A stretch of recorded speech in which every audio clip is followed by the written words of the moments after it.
মেয়েরা, আশা করি সবাই ভালো আছো। আমরা ক্লাস শুরু করতে যাচ্ছি। আমরা গত ক্লাসে দ্বিতীয় অধ্যায় শুরু করেছিলাম। দ্বিতীয় অধ্যায় হচ্ছে অর্থায়নের উৎস। হ্যাঁ, এখন আমরা একটু বুঝে নেই যে আসলে অর্থায়নের উৎসটা কি, সবার মনে আছে কিনা। সবাই আমাকে শুনতে পাচ্ছো? আচ্ছা, অর্থায়নের উৎসটা হচ্ছে, সহজ কথায় আমি তোমাদেরকে বলি, ব্যবসা করতে আমাদের টাকা লাগবে, অর্থ লাগবে। এখন এই টাকাটা আমাকে জোগাড় করতে হবে। জোগাড় করতে হবে, হয় আমার কাছে থাকবে, না হয় আমি বন্ধু বান্ধবের কাছ থেকে ঋণ নিব, না হয় ব্যাংকের কাছে যাব বা কোনো আর্থিক প্রতিষ্ঠানের কাছ থেকে ঋণ নিব। তো কোন উৎস থেকে, এই যে আমি আমার কাছ থেকে নিচ্ছি, অথবা বন্ধু বান্ধবের কাছ থেকে নিচ্ছি, অথবা ব্যাংক বা কোনো আর্থিক প্রতিষ্ঠানের কাছ থেকে ঋণ নিচ্ছি, এই যে আমি কোন উৎসটা বাছাই করব বা যেখান থেকে আমি নিব, সেটা হচ্ছে উৎস। এটাই হচ্ছে অর্থায়নের উৎস। যে স্থান থেকে আমি তহবিল সংগ্রহ করব, সেই স্থানটা হচ্ছে অর্থায়নের উৎস। কথাটা ক্লিয়ার? বুঝতে পেরেছো সবাই? আচ্ছা, আমরা অর্থায়নের উৎস কি জানি। আমরা গত ক্লাসে অর্থায়নের উৎসের অভ্যন্তরীণ তহবিল এবং বহিঃস্থ তহবিল সম্পর্কে জেনেছিলাম। একটা ছক ছিল, ছকটা ছিল 16 পৃষ্ঠাতে, সেটা পড়েছিলাম। আজকে আমি ছকে যাব না। আজকে আমরা তারপরে চলে যাব অর্থায়নের উৎসসমূহ, আজকের পাঠ। হ্যাঁ, তো সেখানে দেখো, অর্থায়নের উৎসের কিছু ভাগ করা আছে। মানে ভাগ করা আছে কিভাবে, তোমরা যদি এই ছকটা দেখো তাহলে তোমাদের কাছে সহজ হবে। ব্যবসাটা তো 3 ভাগে ভাগ করা আছে: এক মালিকানা, অংশীদারি ব্যবসা, যৌথ মূলধনী ব্যবসা, তাই তো? এখন এক মালিকানা কারবারের অর্থ একভাবে জোগাড় করা হয়, অংশীদারি কারবারের অর্থ আরেকভাবে জোগাড় করা হয়। একই মিল থাকতে পারে কিন্তু ভিন্নতা থাকে। আবার যৌথ মূলধনী কারবারের অর্থটা আরেকটু ভিন্নভাবে জোগাড় করা হয়। ঠিক আছে? এখন আমি যাই এক মালিকানা কারবার। এক মালিকানা কারবার কিন্তু আমরা জানি এক মালিকানা কারবার কি। যে কারবারের মালিক একজন, সেটাই এক মালিকানা কারবার। তো এক মালিকানা কারবারের মালিক কিভাবে অর্থ সংগ্রহ করে? এক মালিকানা কারবারের মালিক নিজস্ব অর্থ দেয়। নিজস্ব অর্থ যদি কম পড়ে যায় তাহলে বন্ধু বান্ধব বা আত্মীয় স্বজনের কাছে যায়। তারপরে যায় হচ্ছে বিভিন্ন প্রতিষ্ঠানের কাছে। আবার দেখো, উৎপাদনের উপকরণ হচ্ছে ভূমি, শ্রম, মূলধন। ঠিক আছে? এগুলো হচ্ছে উৎপাদনের উপকরণ। আর অংশীদারি কারবার হচ্ছে অংশীদারদের অর্থ একত্র করা হয়। যদি অংশীদারের অর্থ একত্র করেও কম পড়ে যায় তাহলে বিভিন্ন আর্থিক প্রতিষ্ঠানের কাছে যায় বা বন্ধু বান্ধবের কাছে যায় তারা। হ্যাঁ, এখন এখানে বাধ্যতামূলক ব্যয় নেই, আবার এই ব্যয়টা ঝুঁকি মুক্ত থাকে। যৌথ মূলধনী কারবার। যৌথ মূলধনী কারবারটা কি? যৌথ মূলধনী কারবারটা হচ্ছে যে যে কারবারের আয়তন বড় এবং যে কারবারটা পাবলিক এবং প্রাইভেট লিমিটেড কোম্পানি, এই দুইটা কোম্পানিতে বিভক্ত করা হয়েছে। তারপরে হচ্ছে পাবলিক লিমিটেড কোম্পানিতে শেয়ার বিক্রি করা হয়। ঠিক আছে? পাবলিকের কাছে শেয়ারটা বিক্রি করে দেয়। বুঝতে পেরেছো? তোমরা একটু শব্দ করবে মাঝে মাঝে, জি বা কিছু বলবে আমাকে। তো শেয়ারটা বিক্রি করে দেয় পাবলিকের কাছে, সেখান থেকে টাকা সংগ্রহ করে যৌথ মূলধনী কারবার। তারপর হচ্ছে অবন্টিত মুনাফা। অবন্টিত মুনাফা কি? অবন্টিত মুনাফা হচ্ছে ব্যবসাতে বা যৌথ মূলধনী কারবারে যখন লাভ হয় তখন ওই অবন্টিত মুনাফার লাভের কিছুটা অংশ আবার কারবারে বিনিয়োগ করা হয়। সেটা হচ্ছে অবন্টিত মুনাফা। লাভের কিছুটা অংশ শেয়ার হোল্ডারদের মধ্যে ভাগ করা হয় না। অনেক টাকা যখন লাভ হয় তখন কিছুটা অংশ, লাভের কিছুটা অংশ আগে আলাদা করে ফেলে সেই টাকাটা আবার কারবারে বিনিয়োগ করে। কিছুটা অংশ শেয়ার হোল্ডারদের মধ্যে, যারা শেয়ার ক্রয় করে শেয়ার হোল্ডারদের মধ্যে ভাগ করে দেয়। আবার কিছুটা অংশ শেয়ার হোল্ডারদের মধ্যে ভাগ না করে তারা আবার কারবারে বিনিয়োগ করা হয়। সেটা হচ্ছে অবন্টিত মুনাফা। আবার হচ্ছে লভ্যাংশ সমতাকরণ, এটা বলতে তুমি কি বুঝো? আমি আসতেছি এরপরে। মানে হচ্ছে এক বছরের লাভ যখন বেশি হয় তখন সেখান থেকে বেশি পরিমাণ লাভ হয় তখন সেখান থেকে কিছুটা অংশ রাখা হয় আলাদা করে। যে বছরে কম টাকা লাভ হবে সেই বছরে ওই টাকাটা নিয়ে এসে সমতা করা হয়। এটা হচ্ছে লভ্যাংশ সমতাকরণ তহবিল। বুঝতে পেরেছ? আর সঞ্চিতি তহবিল, হ্যাঁ হ্যাঁ, এরপরে হচ্ছে তোমার সঞ্চিতি তহবিল। সঞ্চিতি তহবিলটা হচ্ছে যে ভবিষ্যতে যখন আর্থিক কোনো অভাব অনটন দেখা দিবে তখন ওই যে অবন্টিত মুনাফা থেকে কিছুটা অংশ যখন আলাদা করা হয় সেখানে কিছুটা অংশ তো কারবারে বিনিয়োগ করা হয়, আবার কিছুটা অংশ আলাদা করে সঞ্চিতি তহবিলে রাখা হয়, সঞ্চয় করে রাখা হয়। যখন কোনো বছরে আর্থিক অভাব অনটন দেখা দিবে তখন ওই সঞ্চিতি তহবিল থেকে এনে অবন্টিত মুনাফার কিছু অংশ সঞ্চিতি তহবিল থেকে এনে ওই অভাব অনটন বা আর্থিক দুর্যোগ মোকাবেলা করা হয়, সেটা হচ্ছে সঞ্চিতি তহবিল। বুঝতে পেরেছো সবাই? ওকে, এখন আমি চলে যাচ্ছি এটাতে, আমি একটু পরে আসবো। আমি এটাতে যাচ্ছি। দেখো বইয়ের 17 পৃষ্ঠা খোলো সবাই, যেটা আমি এতক্ষণ তোমাদেরকে বুঝিয়েছি। অভ্যন্তরীণ উৎসের মুনাফা ভিত্তিক শ্রেণী বিভাগ।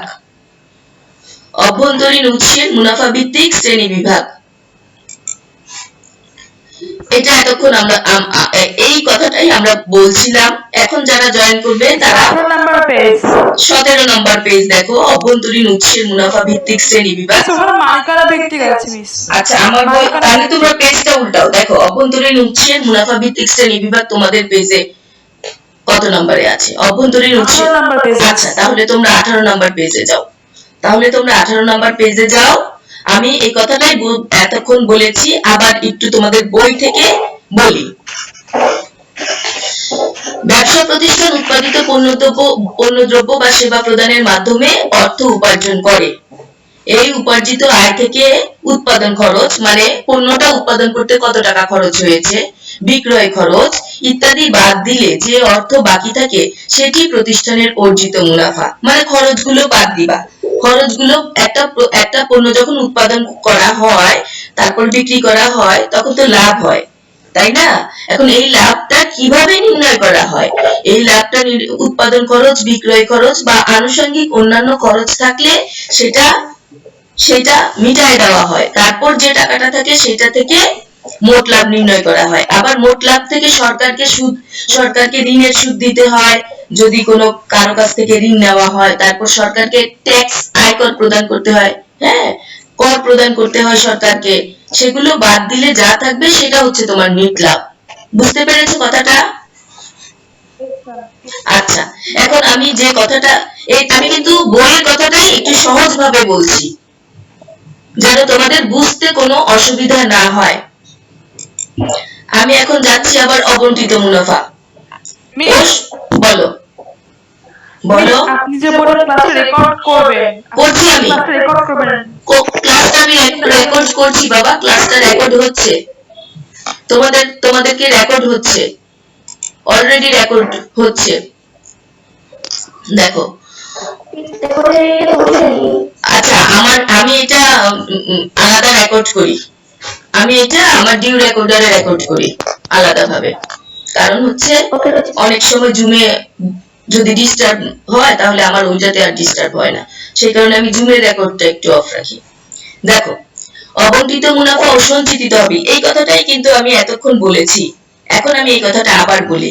ব্যবসা প্রতিষ্ঠানে, মন দিয়ে বুঝো, যদি এই সহজ ভাষায় না বুঝো বইয়ের কথা তোমাদের বুঝতে কষ্ট হবে। ব্যবসা প্রতিষ্ঠানে যখন লাভ হয় তখন নিট মুনাফার লাভের অংশটা শেয়ার হোল্ডারদের মধ্যে সাধারণত ভাগ করা হয়। অবন্টিত মুনাফাটা কোনটা? শেয়ার হোল্ডারদের যখন লাভ হয় তার কিছুটা অংশ আলাদা করে রাখা হয়, তার কিছুটা অংশ আলাদা করে রাখা হয়, তার কিছুটা অংশ আলাদা করে রাখা হয়, সেটা কারবারে বিনিয়োগ করা হয়। শেয়ার হোল্ডারদের মধ্যে আর ওই লাভটা বিতরণ, ওই অংশটুকু বিতরণ করা হয় না, পুনরায় কারবারে বিনিয়োগ করে বা ইনভেস্ট করে, সেইটা হচ্ছে তোমার অবন্টিত মুনাফা। আবার কিছুটা অংশ আলাদা সঞ্চিত তহবিলে রেখে দেওয়া হয়। সঞ্চিত তহবিলে কেন রেখে দেওয়া হয়? কোনো বছরে যদি আর্থিক অভাব দেখা দেয় তাহলে ওই সঞ্চিত তহবিল থেকে টাকা এনে সেই আর্থিক অভাব অনটন পূরণ করা হয়। বুঝতে পেরেছো সবাই? এখন আমি যাই লভ্যাংশ সমতাকরণ তহবিল। লভ্যাংশ সমতাকরণ তহবিলটা কি? আচ্ছা, কোম্পানির শেয়ার হোল্ডার কারা? যারা শেয়ার ক্রয় করে। কোম্পানি থেকে সাধারণত নিয়মিতভাবে লভ্যাংশ পায়। এই লভ্যাংশ প্রদানের সাথে কোম্পানির সুনাম জড়িত, কারণ যে কোম্পানি যত বেশি লভ্যাংশ দিতে পারবে সেই কোম্পানির সুনাম তত বেশি থাকবে শেয়ার হোল্ডারদের কাছে। কোনো বছর মুনাফার পরিমাণ কম হলে সে বছর লভ্যাংশ ঘোষণা করা সম্ভব হয় না, কিন্তু কোম্পানি সুনামের জন্য কি করে? নিট মুনাফার কিছুটা অংশ লভ্যাংশ সমতাকরণ তহবিলে সরিয়ে রাখে। যে বছরে মুনাফা হয় না বা অপ্রতুল হয় সেই বছরে ওই লভ্যাংশ সমতাকরণ তহবিল থেকে টাকা এনে তারপরে শেয়ার হোল্ডারদেরকে লভ্যাংশ প্রদান করা হয়। তাই এই তহবিলটাকে বলা হয় লভ্যাংশ সমতাকরণ তহবিল। বুঝতে পেরেছো সবাই? আচ্ছা, সহজ ভাষায় আমি বলতেছি, তারপর যখন বইটা পড়বে তোমাদের কাছে আরো অনেক সহজ লাগবে। এরপর দেখো গেল আমার বহিস্থ তহবিল। বহিস্থ তহবিল বলতে প্রতিষ্ঠানের বাইরের কোনো উৎস, যেমন ব্যাংক থেকে ঋণ নিয়ে তহবিল সংগ্রহ করাকে বোঝায়। এটা তহবিলের একটি জনপ্রিয় উৎস, কারণ ব্যাংক থেকে ঋণ নিয়ে তহবিল সংগ্রহ করা হয়, এটা তহবিলের একটা জনপ্রিয় উৎস। ব্যাংক ঋণের কয়েকটি বৈশিষ্ট্য আছে, আমি যাচ্ছি তারপরের পৃষ্ঠাতে। প্রথমত ব্যাংক ঋণের কিছু মেয়াদ থাকে। আমি এখন দেখো এটাতে আসতেছি, এটাতে বুঝাই তারপরে ওই কথাটা বুঝাবো। ব্যাংক ঋণের কিছু মেয়াদ থাকে, বা তুমি যেখান থেকে তোমার ঋণটা সংগ্রহ করতে চাও বা তহবিলটা সংগ্রহ করতে চাও সেখানে কিছু মেয়াদ থাকে। এখন এই মেয়াদটাকে 3 ভাগে ভাগ করা হয়।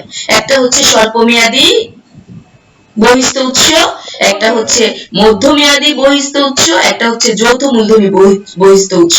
আমি এটা তোমাদেরকে আগে ছকে বুঝাই নিলাম। ছকে বুঝাইলে তোমাদের কাছে জিনিসটা পরে যখন আমি পড়বো তখন তোমাদের কাছে অনেক সহজ হয়ে যাবে।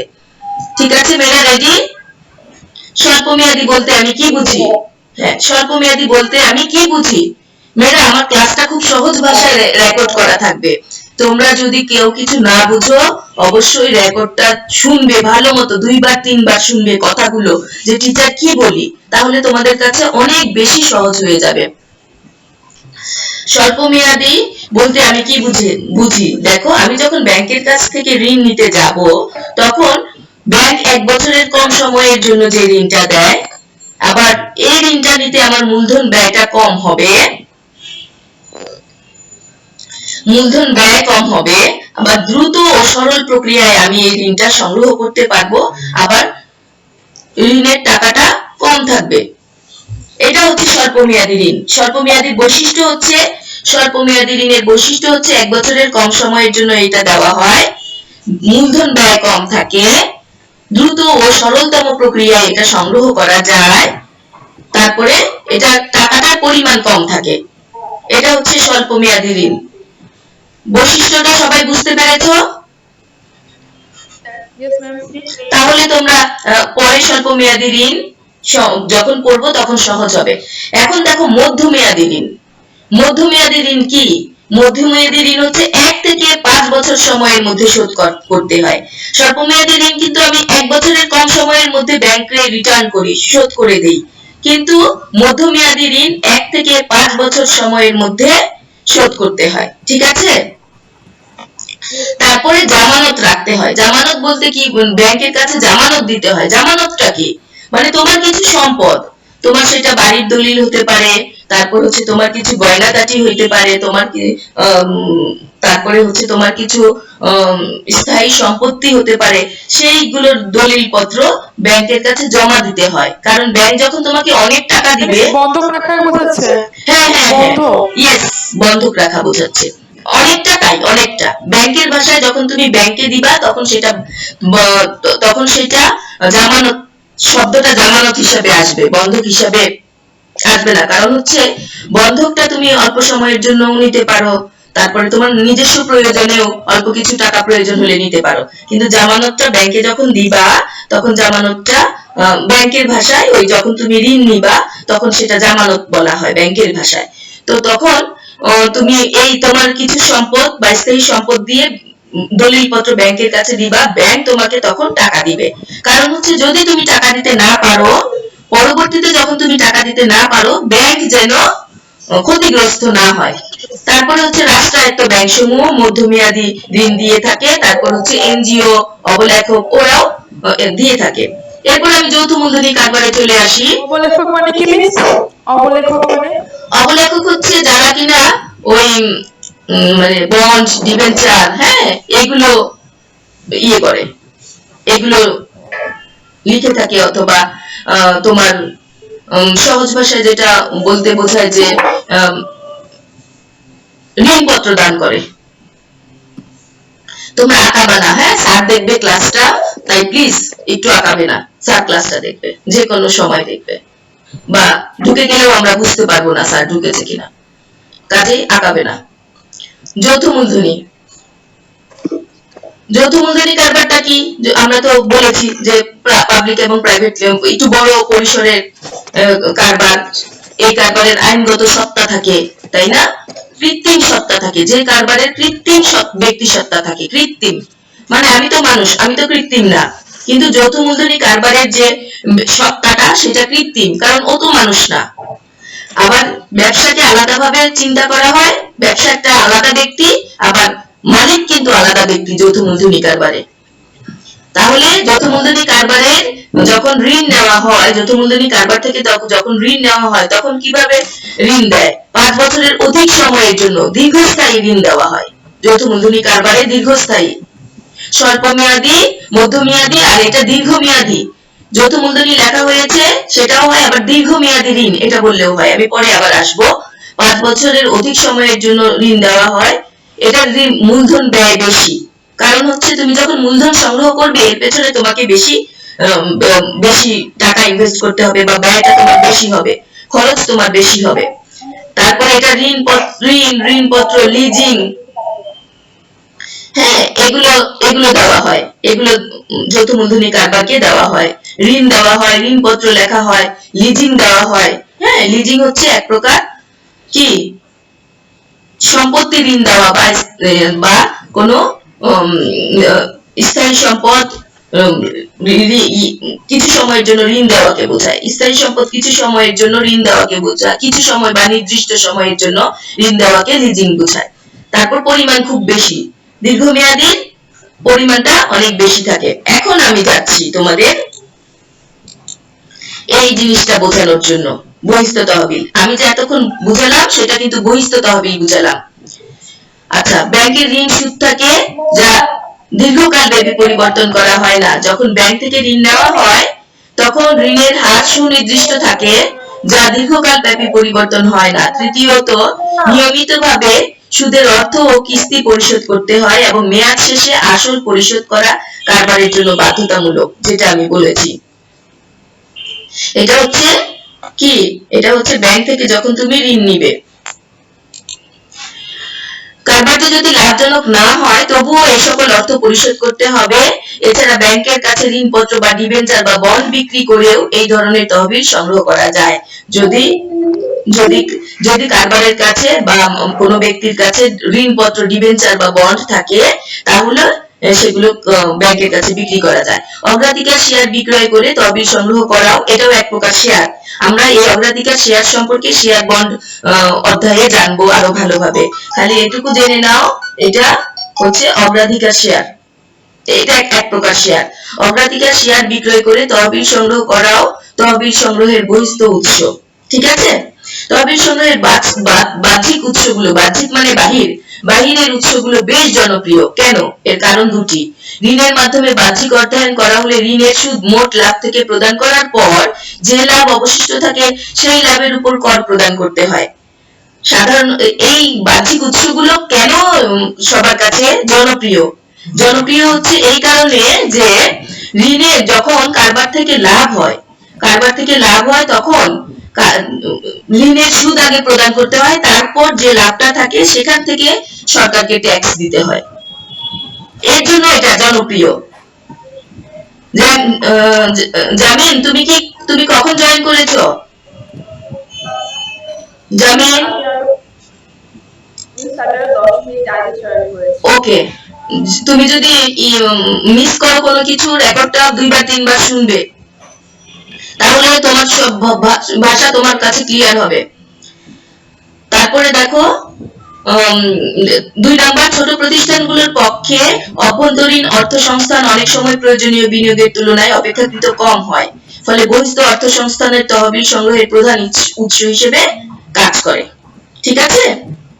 এখন আমি যাই হোক না কেন, হ্যাঁ, তোমার এখানে বলছো বহিঃস্থ তহবিলের মেয়াদের ভিত্তিতে বহিঃস্থ তহবিল 3 প্রকার: স্বল্প মেয়াদী, মধ্যমেয়াদী এবং দীর্ঘমেয়াদী। ঠিক আছে? তাহলে আমি কিন্তু এতক্ষণ তোমাদেরকে স্বল্প মেয়াদী কি, মধ্যমেয়াদী কি এবং দীর্ঘমেয়াদী কি সেটা বুঝিয়েছি। আমি আরেকবার শুধু বইয়ের পড়াটা পড়ছি, কেউ যদি কোনো কথা না বোঝে আমাকে জিজ্ঞেস করে ফেলবে সাথে সাথে।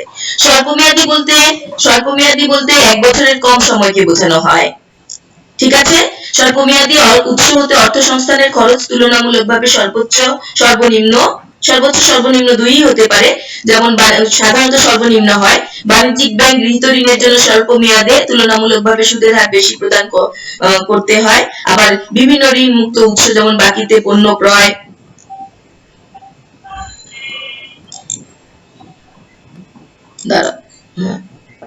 বাকিতে পণ্য ক্রয় প্রতিষ্ঠানগুলো স্বল্প মেয়াদের জন্য অর্থ সংস্থান করে, যার মূলধনী খরচ নাই। আর স্বল্প মেয়াদী অর্থের দ্রুত ও সরলতম প্রক্রিয়া, আমি এটা তোমাদেরকে ছকে দেখিয়েছি।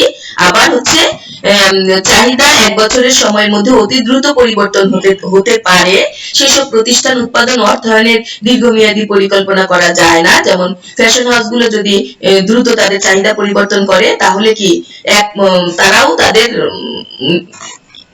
তাদের ঋণটা আবার দীর্ঘমেয়াদের জন্য নিতে পারে না, ফলে অর্থ পরিকল্পনা গ্রহণ করে, ফলে একসাথে কম পরিমাণে উৎপাদন করে এদের অর্থ বিনিয়োগ কম হয়। এই ধরনের ব্যবসা স্বল্পমেয়াদী উৎস হতে নেওয়া সুবিধাজনক। মানে যে ব্যবসাগুলোর আয়তন কম, আমার সহজ কথা হচ্ছে যে ব্যবসাগুলোর আয়তন কম, সেই ব্যবসাগুলো আমি স্বল্পমেয়াদী ঋণ নিয়ে কাজ করে থাকি। ঠিক আছে? এর ফলে একসাথে কম পরিমাণে উৎপাদন করায় এদের অর্থ বিনিয়োগের পরিমাণ কম। আচ্ছা, প্রাপ্য বিল বাট্টাকরণ, এটা তোমাদের একটুখানি বুঝতে সমস্যা হয়। প্রাপ্য বিল বাট্টাকরণটা কি আমি একটুখানি বলি, তারপরে না বুঝলে আমাকে একবার জিজ্ঞেস করে নিবে।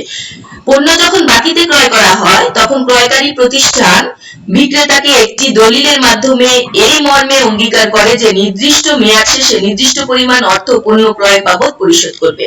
আচ্ছা, পণ্য যখন বাকিতে ক্রয় করা হয়, তখন ক্রেতা বিক্রেতাকে বলে একটা অঙ্গীকারনামা দেয় যে নির্দিষ্ট সময় 3 মাস 6 মাসের মধ্যে আমি আপনার টাকা পরিশোধ করে দিব। ঠিক আছে? এই দলিলকে বলা হয় বিনিময় বিল। এখন বিনিময় বিল, এই দলিলকে বলা হয়। বিক্রেতার কাছে এই বিলটি একটি প্রাপ্য বিল। যখন বিক্রেতার টাকাটা কম পড়ে যায়, তখন সে ব্যাংকের কাছে যায়। ব্যাংকের কাছে গিয়ে বলে, আমি যখন টাকাটা পাবো বা আমার পাওনাটা যখন পরিশোধ হবে, আমি আপনাকে পরিশোধ করে দিব। তখন ব্যাংক ওই যে প্রাপ্য বিল বাট্টাকরণ, ওই প্রাপ্য বিলের অঙ্গীকারনামাটা রেখে তাকে টাকা দেয়। এখন ব্যাংকে কি লাভ, টাকা দিবে কেন? ব্যাংক টাকা দিবে এই কারণে যে ওখান থেকে পুরো টাকা, যে টাকাটা বিক্রয় করছে সেই পুরো টাকাটা ব্যাংক দেয় না, কিছুটা 10% কম দেয় বা 15% কম দেয় বা 5% কম দেয়। হ্যাঁ, টাকা ভেদে 5%, 10%, 15%, এই যে পার্সেন্টেজটা কেটে রাখে। যখন ওই লোকটা টাকা পরিশোধ করে, তখন ওই পার্সেন্টেজটা ব্যাংকের লাভ হয়। সবাই বুঝতে পেরেছো? প্রাপ্য বিল বাট্টাকরণ। আমি কিন্তু সহজ ভাষায় তোমাদের বুঝাই দিলাম, তোমরা আবার বইটা পড়বে, বইটা পড়লে তোমরা আরো ক্লিয়ার হয়ে যাবে, ঠিক আছে? এখন প্রদেয় বিল। প্রদেয় বিল হচ্ছে যে বিক্রেতার কাছে যে অঙ্গীকারনামাটা প্রাপ্য বিল, আবার সেইটা ক্রেতার কাছে প্রদেয় বিল। ক্রেতার কাছে প্রদেয় বিল। আমরা কিন্তু অ্যাকাউন্টিং এ প্রাপ্য বিল প্রদেয় বিল সম্পর্কে একটু ভালোভাবে বুঝতে পারি। ক্রেতার কাছে যে বিলটা ক্রেতার কাছে প্রদেয় বিল, সেই বিলটা বিক্রেতার কাছে প্রাপ্য বিল। অনেকটা দেনাদার পাওনাদারের মতো, অ্যাকাউন্টিং এর দেনাদার পাওনাদারের মতো, ঠিক আছে? এখন স্বল্প মেধা, তোমরা একটু বলবে আমাকে বুঝতে পেরেছো কিনা। কেউ একজন বলো। জামিন, জামিনী, বুঝতে পেরেছো? তারপর যখন বইটা পড়বে আরো ক্লিয়ার হবে। স্বল্পমেয়াদী ব্যাংক ঋণ। এখন আমি ব্যাংক ঋণে যাচ্ছি। স্বল্পমেয়াদী অর্থায়নের ক্ষেত্রে জামানতবিহীন ব্যাংক ঋণ পাওয়া যায়। অন্য সময় কিন্তু তুমি জামানতবিহীন ব্যাংক ঋণ পাবা না। সাধারণত স্বল্পমেয়াদী ব্যাংক ঋণের ক্ষেত্রে নির্দিষ্ট সময় শেষে সুদ সহ একসাথে পরিশোধ করা হয়, ঠিক আছে?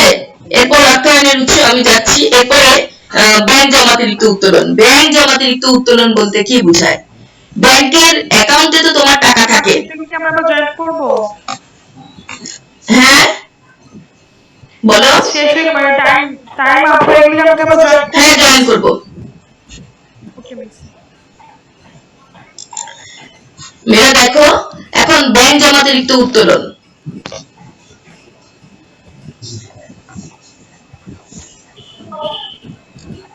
তোর বাবাকে দেখা যায় এরকম করে হাঁটে কেন?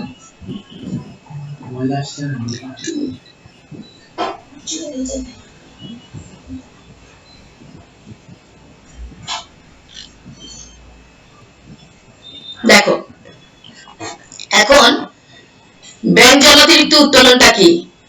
ব্যাংক জমাতিরিক্ত উত্তোলনটা হচ্ছে তোমার ব্যাংকে যে টাকা আছে সেই টাকা বেশি পরিমাণ উত্তোলন করবা। এটাও কিন্তু অ্যাকাউন্টিং এর একটা ভাষা, তাই না? সেই টাকা বেশি পরিমাণ উত্তোলন করা।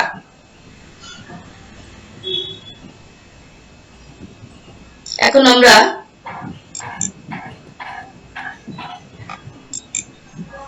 এর পরের পৃষ্ঠায় যাই। ব্যাংক জমাতিরিক্ত উত্তোলনের মাধ্যমে পাওনা আদায় ও দেনা পরিশোধ করা হয়ে থাকে। এ ধরনের ব্যাংক হিসাব সাধারণত মক্কেলকে বা প্রতিষ্ঠানকে জমার অতিরিক্ত উত্তোলনের সুযোগ দিয়ে থাকে, ঠিক আছে? এখন ক্ষুদ্র ঋণ, এটাও একটা স্বল্পমেয়াদী ঋণের কি স্বল্পমেয়াদী বহিঃস্থ ঋণের উৎস। ক্ষুদ্র ঋণ, এগুলো কিন্তু উৎস করছি, স্বল্পমেয়াদী ঋণের উৎস করছি। এ ধরনের ঋণ সাধারণত কৃষি নির্ভর ও ক্ষুদ্র কুটির শিল্পের চলতি মূলধনের চাহিদা পূরণের নিমিত্তে প্রদান হয়। সাধারণত এনজিওরা এই ধরনের ঋণ দিয়ে থাকে, ঠিক আছে? কুটির শিল্প ব্যবস্থাপনা, কৃষি ব্যবস্থাপনা, তারপর হচ্ছে হ্যাচারি, খামার পরিচালনা, এগুলো জন্য দিয়ে থাকে। এরপর আমি স্বল্পমেয়াদী অর্থায়নের প্রাতিষ্ঠানিক উৎস দেখি। প্রাতিষ্ঠানিক, এগুলো আমরা যেগুলো আমরা পড়েছি সেগুলো হচ্ছে তোমার উৎস। এখন আমি কিছু প্রাতিষ্ঠানিক উৎসের নাম বলতে চাই। দাঁড়াও, কোথায় আমি চলে গেলাম?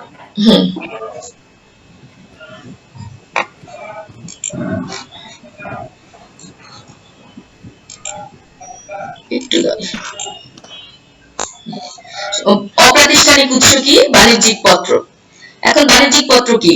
যে কথাগুলো তোমাদের কাছে কঠিন আমি কিন্তু সেগুলোই তোমাদেরকে একটু বোঝানোর চেষ্টা করছি বেশি। বাণিজ্যিক পত্র কি? কারবারি প্রতিষ্ঠান অর্থায়নের জন্য নির্দিষ্ট সময় শেষে লাভ সহ আসল অর্থ ফেরত প্রদানের অঙ্গীকারে আবদ্ধ হয়ে এই বাণিজ্যিক পত্র বিক্রয় করা হয়।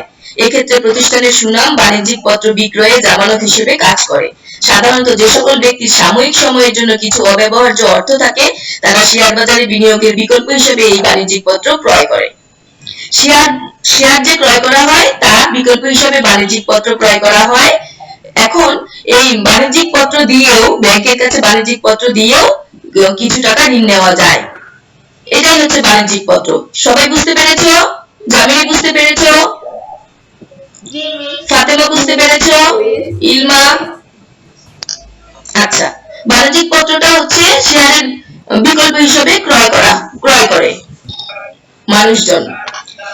তখন যখন তার টাকাটা কম পড়ে ব্যাংকের কাছে সেই পত্রটা দেয়, দিয়ে বলে এই পত্রটা আপনি রাখেন, আমাকে কিছু টাকা ধার দেন। ক্রেতা হতে অগ্রিম গ্রহণ, অনেক সময় বিশ্বস্ত বা স্থায়ী ক্রেতা হতে অগ্রিম গ্রহণ করে তারা কাজ করে থাকে।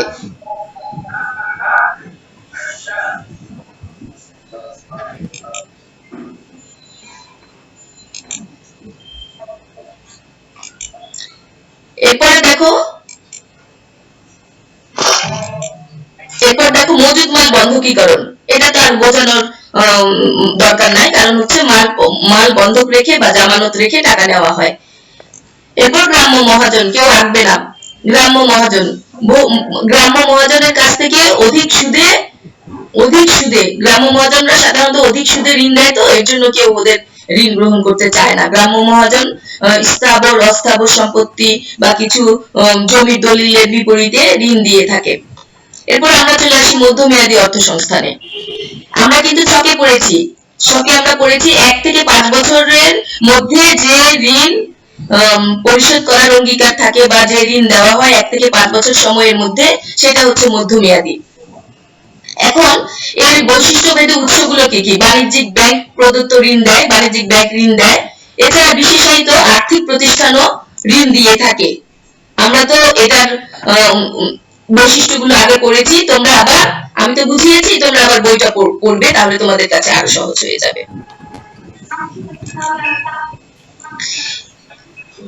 এরপর হচ্ছে ঋণ। যে কোনো প্রতিষ্ঠান, আচ্ছা আমি কোন পাতা থেকে চলে আসছি, এটা, তারপরে এটা। এরপরে দেখো বেসরকারি প্রতিষ্ঠানও যেমন বিভিন্ন এনজিও বা এনজিও গুলো যেগুলো আকারে অনেক বড়, তারা মাইডাস ব্যাংক, গ্রামীণ ব্যাংক, এগুলো মধ্যমেয়াদী ঋণ দিয়ে থাকে। এরপর দেখো মূলধনী বাজারের প্রতিষ্ঠান। এরপর আমরা চলে আসি মূলধনী বাজার প্রতিষ্ঠান, বীমা প্রতিষ্ঠান, বিনিয়োগ ব্যাংক, অর্থ মধ্যস্থতাকারী প্রতিষ্ঠান, এটাকে অবলেখক বলা হয়। হ্যাঁ, ও মধ্যমেয়াদী ঋণ প্রদান করে থাকে। কেউ একজন বলেছিলেন যে অবলেখক কি? এই যে দেখো এখানে আরো স্পষ্ট করে দেয়া আছে, অর্থ মধ্যস্থতাকারী মানে মিডিয়া, অনেক সময় মিডিয়া হিসেবে কাজ করে, যে আরেকজনের কাছ থেকে ঋণ এনে দেয়। বুঝতে পেরেছো? মধ্যস্থতাকারী, এটাকে আমি সহজ ভাষায় বলতে পারি যে মাঝখানে একজন লোক যে সাহায্যকারী হিসেবে কাজ করে, মিডিয়া হিসেবে কাজ করে। দীর্ঘমেয়াদী তহবিল, দীর্ঘমেয়াদী অর্থায়নের মেয়াদ বৈশিষ্ট্য আমরা পড়েছি। এটা হচ্ছে 5 বছরের ঊর্ধ্বে যে কোনো সময়কাল পর্যন্ত এই ঋণ দেওয়া হয়। দীর্ঘমেয়াদী তহবিলের উৎসগুলোর বিশেষ কিছু স্বকীয় বৈশিষ্ট্য আছে, এই বৈশিষ্ট্যগুলো আমরা পড়েছি। তোমরা আবার বইটা রিডিং করবা, ছকে আমি বুঝিয়েছি, তোমরা বইটা আরেকবার রিডিং করে জানবা। এখন দীর্ঘমেয়াদী অর্থায়ন করলে যে খরচ হয়, হ্যাঁ, সেটা কিন্তু দীর্ঘমেয়াদী ঋণ নিলে অপেক্ষাকৃত কম খরচ হয়, মূলধন ব্যয়টা একটু কম হয়। কারণ কি মূলধন ব্যয়টা কম হয়? এই কারণে যে অনেক সময়ের জন্য ঋণটা পাওয়া যায়, তাই। এখন এর উৎসগুলো হচ্ছে ঋণ। যে কোনো প্রতিষ্ঠান সাধারণত মূল্যবান যন্ত্রপাতি, মেশিনারি, দালান কোঠার বিনিময়ে ঋণ দিয়ে থাকে। ঋণপত্র বা ডিবেঞ্চারের ক্ষেত্রে বড় অঙ্কের ঋণ কেটে কেটে ছোট খণ্ডে বিক্রয়ের মাধ্যমে তহবিল সংগ্রহ করা যায়। ঋণপত্র হচ্ছে কি ওয়ান কাইন্ড অফ শেয়ার। আমি যারা শেয়ার ক্রয় করে না, তারা ঋণপত্র ক্রয় করে। বিভিন্ন প্রতিষ্ঠান যেমন শেয়ার বিক্রি করে, বিভিন্ন প্রতিষ্ঠান ঋণপত্র, ডিবেঞ্চার, বন্ড বিক্রি করে। ঠিক আছে, বড় বড় প্রতিষ্ঠানগুলো। তখনও এগুলো শেয়ারের মতো ক্ষুদ্র ক্ষুদ্র টাকায় বিভক্ত করা হয়, তারা অল্প অল্প টাকা দিয়ে সেই ঋণপত্রগুলো ক্রয় করে শেয়ারের মতো। কিন্তু শেয়ারে যেমন লভ্যাংশটা অনেক সময় কমে যায় বা বেড়ে যায়, এই ঋণপত্রের লভ্যাংশটা নির্দিষ্ট থাকে। ঋণ গ্রহীতা, আচ্ছা, এরপরে লিজিং হচ্ছে দীর্ঘমেয়াদী অর্থায়নের একটি অভিনব পদ্ধতি। একটি প্রতিষ্ঠানে যদি ব্যয়বহুল মেশিন, যন্ত্রপাতি, যানবাহন ইত্যাদির প্রয়োজন হয়, তখন সেগুলো সরাসরি ক্রয় করা যায় না। কারণ কি? ক্রয় না করতে পারার কারণ হচ্ছে সেগুলো ক্রয় করতে অনেক টাকা লাগে, তাই ক্রয় করা যায় না। তখন ওই বিভিন্ন প্রতিষ্ঠানের কাছ থেকে ওই মেশিন পত্রগুলো ভাড়া নেওয়া হয়, সেটাকে বলা হয় লিজিং। বুঝতে পেরেছো মেয়েরা? বুঝতে পেরেছো আমার কথা? আমি কিন্তু তোমাদেরকে আসল ভাষায় বলছি, তোমরা কিন্তু পুরো বইটুকু আরেকবার রিডিং অবশ্যই করবে। এখন আন্তর্জাতিক মুদ্রা তহবিল, আচ্ছা এটা আমরা পরে আসতেছি, এটা অবজেক্টিভের জন্য থাকে। এই যে আন্তর্জাতিক মুদ্রা তহবিলটা আমরা এইটুকু অবজেক্টিভের জন্য পড়ে নিবে। আমি উৎস নির্বাচনের বিবেচ্য বিষয়গুলো কি কি সেটা সম্পর্কে তোমাদেরকে একটু বলি। আমি যখন উৎস নির্বাচন করব, আমি যখন খুব মন দিয়ে শুনবে, খুব মন দিয়ে শুনবে, আমি যখন কোন উৎস থেকে টাকা সংগ্রহ করব সেটা বাছাই করব, তখন তো আমার অনেক কিছু বিবেচনায় রাখতে হবে। আফিফা আজাদ, নাজিয়া, রামিসা, বুঝতে পারছো? তাজভিয়া, বুঝতে পারছো? আচ্ছা তাহলে খেয়াল করো, এটা হচ্ছে বিবেচ্য বিষয় মানে কি, তুমি কি কি বিষয় বিবেচনা করে উৎস নির্বাচন করবে, কোথা থেকে তুমি টাকা নিবে, সেগুলো তুমি কিভাবে নির্ণয় করবে, কিভাবে তুমি বুঝতে পারবে, এটা এখানে বলা হয়েছে। তাহলে আমি ব্যবসার ধরন, ক নম্বরে বলেছে ব্যবসার ধরন। এক মালিকানা অংশীদারি কারবারের ক্ষেত্রে সাধারণত নিজস্ব সঞ্চয়, ব্যবসা মুনাফা, আত্মীয় স্বজন থেকে ঋণ গ্রহণ করা হয়। বড় আকারের ক্রয়ের ক্ষেত্রে লিজিং ও একটি উপযুক্ত অর্থায়নের উৎস। ঠিক আছে?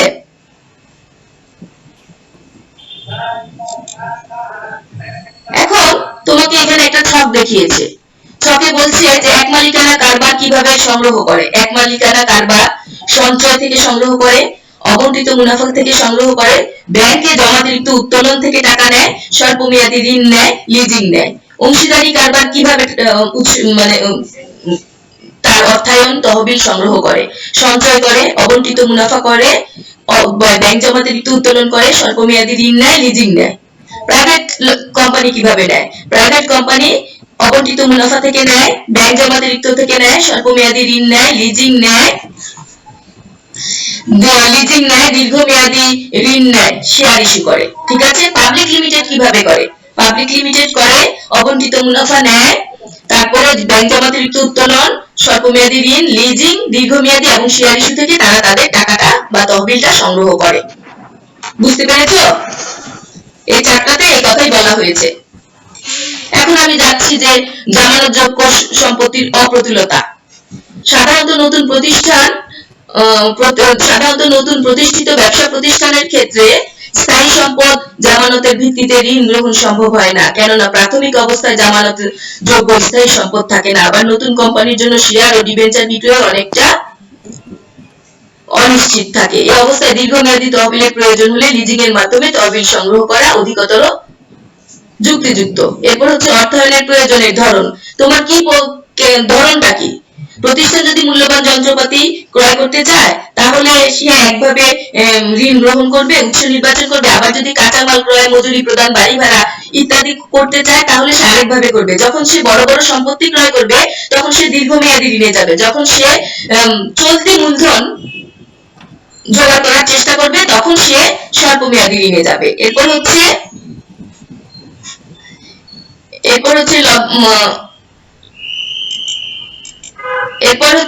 অর্থায়নের আচ্ছা তহবিল উৎসের খরচ। তহবিলের উৎস, তুমি যখন স্বল্প মেয়াদী ঋণ নিবে, মধ্যমেয়াদী ঋণ নিবে, দীর্ঘমেয়াদী ঋণ নিবে, সেই ঋণগুলোর মেয়াদ ভেদে তোমার কিন্তু খরচ হয়, বা ঋণগুলো কি, হ্যাঁ, সেইটা ভেদে তোমার তহবিল খরচ হয়। তুমি যখন ঋণ নিবে তখন বিবেচনায় আনবে যে কখন তোমার, কোথায় তোমার টাকা কম লাগছে, কোথায় ঋণ নিতে তোমার ব্যয় কম হচ্ছে, সেটা তুমি নির্ণয় করবে। নির্ণয় করে তুমি ঋণ গ্রহণ করবে। ঠিক আছে? বুঝতে পেরেছো সবাই? এই অধ্যায় পুরাটা আসল কথা আমি আজকে যা আলোচনা করেছি, এই অধ্যায়ের পুরাটা আসল কথা হচ্ছে এইগুলো। তোমরা যখন বইটা আরেকবার রিডিং করবে তখন তোমাদের কাছে আরো বেশি সহজ লাগবে। এখানে আন্তর্জাতিক মুদ্রা তহবিল সম্পর্কে একটা ছোট চার্ট দিয়েছি আমি, যেন সহজেই তোমরা বুঝতে পারো, সবকিছু যেন সহজেই বুঝতে পারো। এখন কোন বিষয়গুলো পড়লে বা কোন প্রশ্নগুলো পড়লে তুমি সহজে এই অধ্যায়ের সবকিছু পড়তে পারবে সেই বিষয়ে আমি একটা চার্ট দিয়েছি। দেখো, বাড়ির কাজ দিয়েছি এবং এই বিষয়গুলো তোমাদেরকে আমি মুখস্থ করতে বলেছি, মুখস্থ করতে বলছি। তোমরা এই বাড়ির কাজটা একটু হয় খাতায় তুলে নাও, না হয় একটু ছবি তুলে নাও। এইটা তোমাদের বাড়ির কাজ থাকবে। তুমি যখন এই প্রশ্নগুলো মুখস্থ করে ফেলবে তোমার কাছে অধ্যায় পুরাটা মুখস্থ হয়ে যাবে এবং সব বিষয় তোমার কাছে ক্লিয়ার হবে। এই প্রশ্নের উত্তরগুলো মুখস্থ না করে তুমি সৃজনশীল প্রশ্নের উত্তর দিতে পারবে না।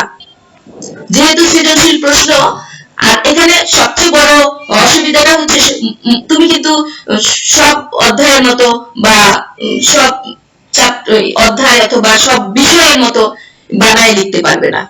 তোমার কথাগুলো কিন্তু সঠিক থাকতে হবে, তা নাহলে সৃজনশীল প্রশ্নের উত্তরটা কিন্তু হবে না। বুঝতে পেরেছো মেয়েরা? Yes, ma'am. তাই তাই এই প্রশ্নের উত্তরগুলো তোমাকে আগে মুখস্থ করতে হবে সৃজনশীল প্রশ্নের উত্তর দেওয়ার জন্য।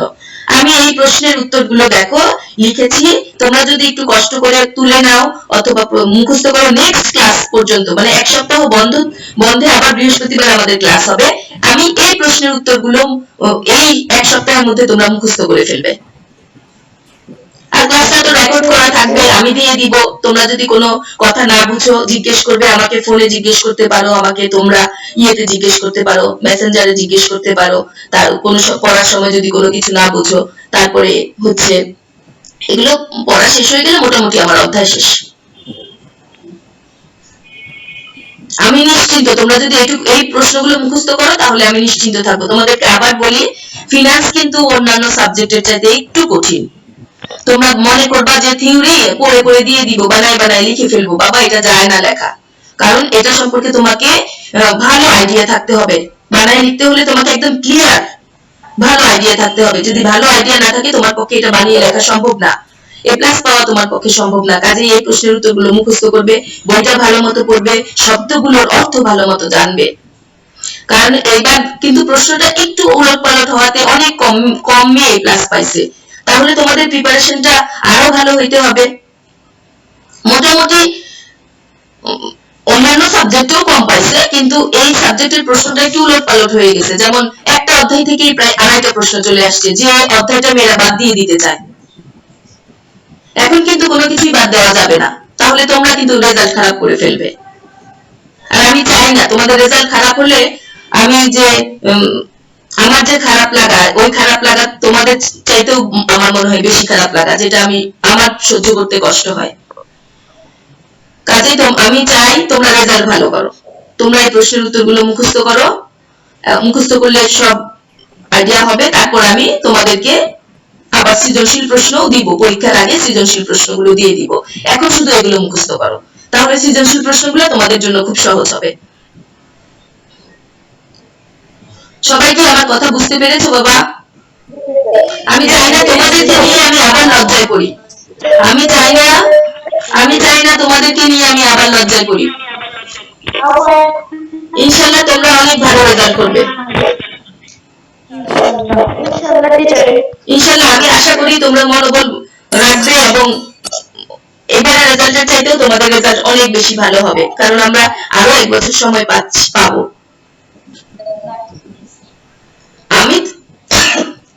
আমি তোমাদেরকে সহযোগিতা করব, তোমরা আমাকে রেজাল্ট দিয়ে সহযোগিতা করবা, আর আমি তোমাকে পড়া দিয়ে সহযোগিতা করব, পড়া বুঝায় সহযোগিতা করব। ঠিক আছে? তোমাদের কি বাড়ির কাজটা তোলা হয়েছে? আচ্ছা, তাহলে আমরা ক্লাসটা এখন অফ করতে পারি। তোমরা রেকর্ডটা থাকবে, খুব ভালোভাবে শুনবে, 2বার 3বার শুনবে, শুনে পড়াগুলো মুখস্থ করে ফেলবে। বই পড়াগুলো মুখস্থ করবে, অবশ্যই পড়বে, নয়তো অনেক পিছিয়ে যাবে। আমরা হয়তো ভাবতে পারি যে অসুবিধা হবে না, আমাদের সময় আছে, আমাদের সময় নাই। এগুলো সৃজনশীল প্রশ্ন, আমি তোমাদেরকে আবার পড়ে দিব। আমাদের সময় নাই, বই মুখস্থ করে ফেলতে হবে। আমরা ক্লাস 9-এ যদি বই মুখস্থ না করি, আমরা 10-এ গিয়ে মুখস্থ করতে পারবো না। বানায় লেখা এত সহজ না। এখনকার সব বাচ্চারাই মনে করে বানায় লিখতে পারি, আসলে কিন্তু বানায় লেখা যায় না। তো সবাইকে আল্লাহ হাফেজ, এবং সবাই ভালোভাবে লেখাপড়া করবে, এটা আমার আশা, ইচ্ছা। তোমরা সবাই আমার ইচ্ছা পূরণ করবে, স্কুলের সুনাম বৃদ্ধি করবে। আশা করি তোমাদের মাধ্যমে স্কুলের আরো সুনাম বৃদ্ধি হবে। ওয়ালাইকুম আসসালাম।